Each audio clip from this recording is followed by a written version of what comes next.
Hi friends, welcome to another Reddit Rev episode. Please subscribe and hit that like button if you're enjoying the content, and please share it with your friends if you can. I'd really appreciate it. Also, please leave me a comment to let me know what you think of the episode. Now let's get started with today's stories. Hey all, this is a Reddit Rev channel, and this story, let's just say the husband keeps going back to the wife, despite a lot of reasons not to. So here goes. Title: Despite the fact that my wife is with another man, I still continue to return to her. The characters of the story comprise of myself, my wife, I will call her she, and Mazda, an acquaintance who also happens to share the same surname as my brother, which is a painful reminder. At the start of October, I was alerted to my parents' infidelity. She had been attending gym frequently and avoiding couples activities in favor of socializing with her friends on the weekends. All things that set off red flags.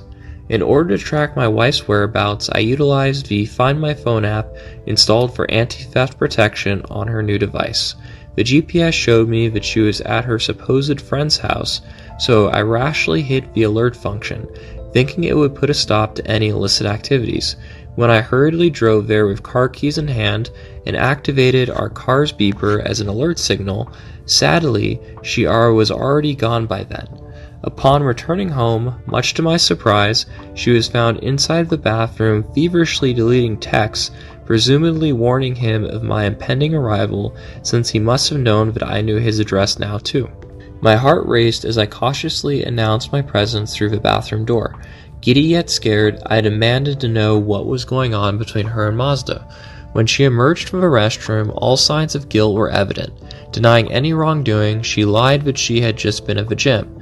The Find My Phone app illuminated my computer screen. It was a dead giveaway. Although shaken, she proclaimed that there were groceries that needed to be purchased and excused herself with haste. She indeed went to that place, and there was a bag. Doubting myself wasn't an option, as the route from the grocery store to her house never seemed consistent when I tracked her phone. When I asked why she had gone such an unusual way, she replied with something about avoiding traffic lights, which made sense. As I began to believe her, it seemed illogical that she would fib to me so significantly. The repercussions of such a falsehood were immense. After all, we had been together for 14 years and celebrated many highs and lows, always relying on one another in times of hardship. We were an unbreakable pair. It felt easier than allowing myself to succumb to the truth and believing I was losing my mind, something she undoubtedly encouraged by her words and actions. She fiercely stated that her integrity had been challenged, and it wasn't something she could simply ignore. I felt the need to become defensive, so I attempted to explain my actions by expressing how distressed we both were due to our current state of affairs, almost as if I had gone insane. I used to slumber on the sofa, guzzling alcohol frequently and snoring as a result. I had also neglected my physical health. Looking back, it is easy for me to believe that the drinking was an attempt at self-medication due to feelings of loneliness and depression. However, hindsight has taught me that doing so was merely an excuse. Instead of succumbing to these emotions, I should have worked towards becoming the best version of myself possible. During this difficult period, she distanced herself from me. I take full responsibility for how I managed the strain of a new job and neglected her, permitting her to drift away. We had sex only once, and it wasn't pleasurable, an unfortunate consequence of my wrongdoings. Eventually, my obesity and lack of discipline had become so great that I was keeping her up at night with my snores. Confining to the couch while trying to sleep, I sought solace in video games, ironically reminiscent of our past when irresponsibility caused me to prioritize gaming over real-life situations. When I returned home after visiting my parents in a distant state, she had already begun to distance herself from me. Around the same time, work started getting more demanding and more emotional energy.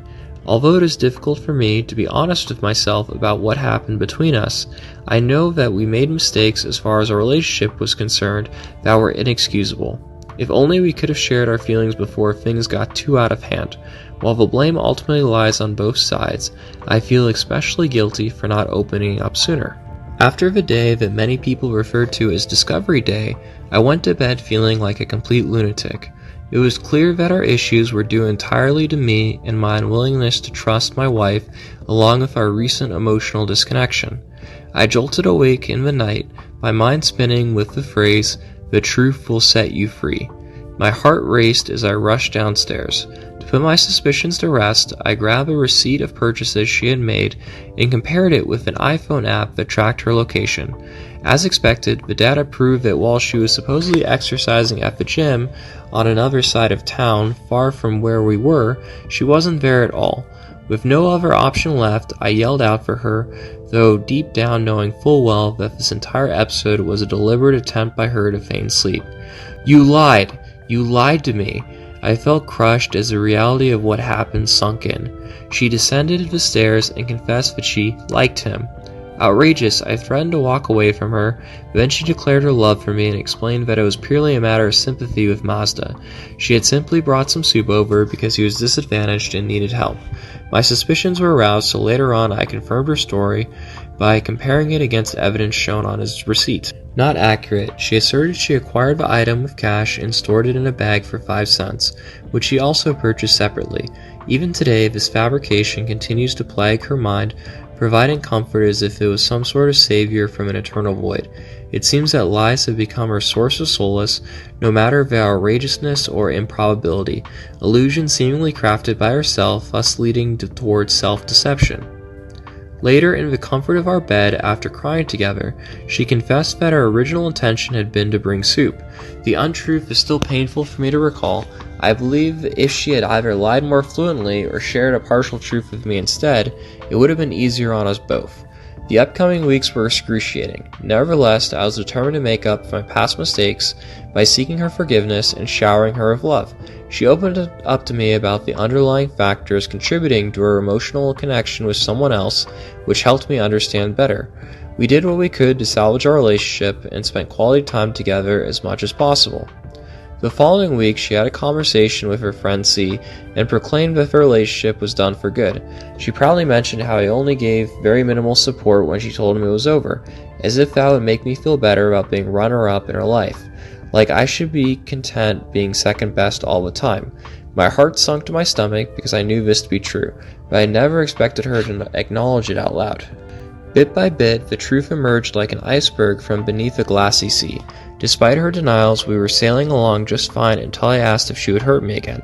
That's when her words, "No, I love you," clashed with the murky lies below the surface.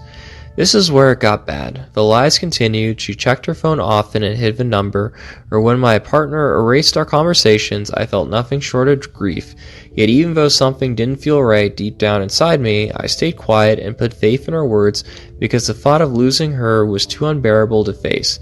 As time passed by, she altered the nature of her relationship with Mazda, from best friend to soulmate to mother-like figure, then back again, switching between titles as if it were a game. As I was lying in bed with her one night, she asked me what I wanted from her. Without hesitation, my answer was honesty and affection, two things that made her uneasy as evidenced by the sudden shift in her body language. As I wasn't entirely sure of a timeline, on one evening she decided to come clean. Things were going well, and as foolishly naive as I was, I had hoped that nothing would ever hurt me again. When our eyes met while she leisurely laid upon the couch and myself sitting at her feet, it felt like a moment frozen in time, something that will haunt me forevermore. For there lie within them some finality, when with those words uttered from her lips, "I am not in love with you, I am in love with Mazda." Feeling broken beyond repair, yet still clinging on to hope, I stormed out only to arrive home moments later, pleading desperately for her to stay. But alas, my pleas fell on deaf ears. For the following 2 weeks, I stayed with my sister and came to terms with my wife's depression. Although one night after getting a bit tipsy with a neighbor, she admitted that I was all she had in life and she felt unworthy of me. Yet she still believed we could fix it. We kept in touch by texting regularly until just before my parents arrived for a visit. With this newfound understanding between us, I chose to reconcile our differences and stay together again. I requested her to block Mazda's number and delete him off Facebook, yet she refused as it violated who she was, an independent person. This hurt me deeply, so I knew that breaking up at the time would be too difficult for both of us. She had become a part of our family, however, when we went on vacation together, everything felt uncomfortable because she couldn't stop thinking about someone else in a passive-aggressive manner. Since then, I had put myself out there emotionally only to receive mere tokens back from her. After returning home from vacation, we decided to take another month apart since space was needed by both parties involved. This all happened around Thanksgiving Day. When I had reached my breaking point with her, I confronted her. She knew exactly why I was there and what it all meant. To remain in a relationship, I made a few demands that were non-negotiable. We both needed to contribute money equally, she must share access to everything, including passwords, and have full transparency at all times.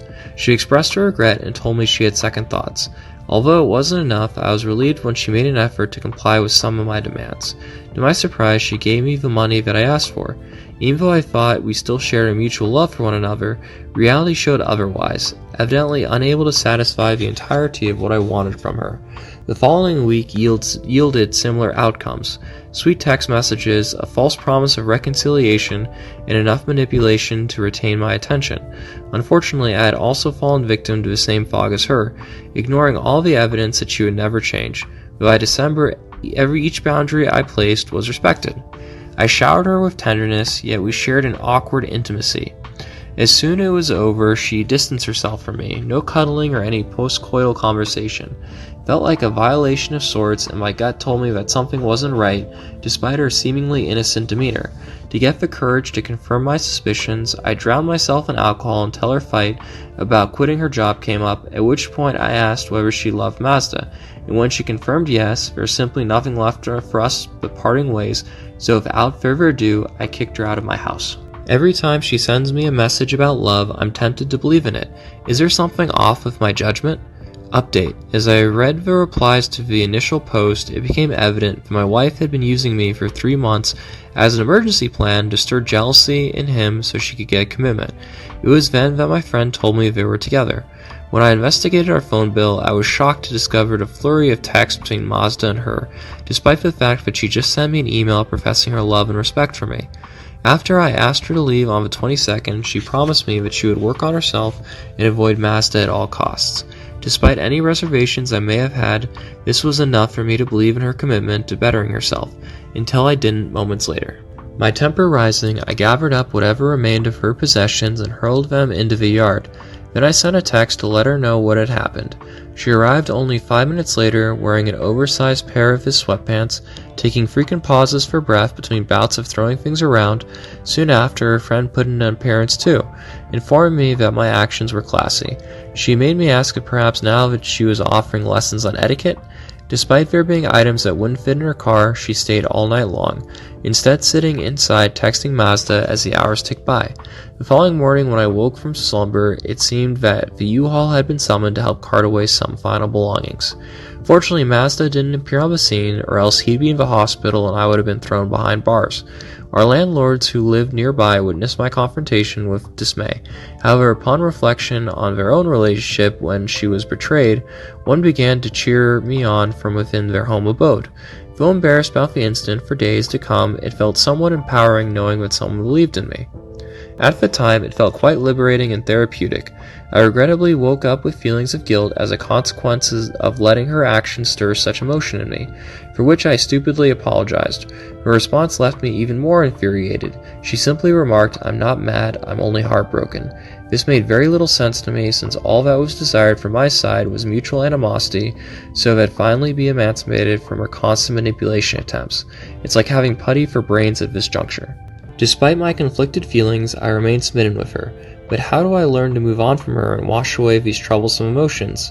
There's no easy path for me to follow. TLDR. I carelessly discarded my wife's belongings and instantly regretted it. Even so, despite what happened, I still love her deeply, but sometimes our emotions get the better of us. What do you all think of this story? Do you think the husband should divorce his wife and never talk to her again? Or do you think there's hope for this relationship? Leave a comment below, and please don't hesitate to like or subscribe. I hope you enjoyed our video. It's always a pleasure creating these stories, and if you liked what you saw, please take the time to show your support by giving it a thumbs up and subscribing if you haven't already done so. Sharing with your friends is also greatly appreciated. Let me know in the comments section below what you think of our videos. I'm all ears. Be sure to check back soon for more original Reddit stories every day on Reddit Rev. Until then, stay awesome, my friend.